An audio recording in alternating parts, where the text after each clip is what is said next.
Ang pagkamatay ni Judas. Nang malaman ng traidor na si Judas na hinatulan ng kamatayan si Jesus, nagsisi siya sa kanyang ginawa at isinauli ang 30 pirasong pilak sa mga namamahalang pari at mga pinuno ng mga Hudyo.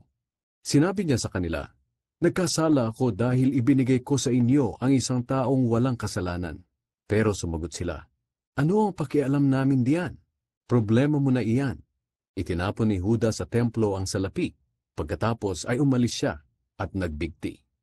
Pinulot ng mga namamahalang pari ang salapi at sinabi, "Hindi natin maaaring ilagay ang salaping ito sa kabangyaman ng templo.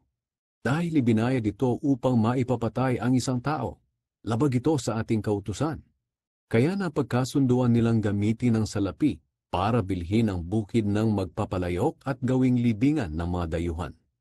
Ito ang dahilan kung bakit hanggang ngayon ay tinatawag pa rin ang lugar na iyon na Bukid ng Dugo.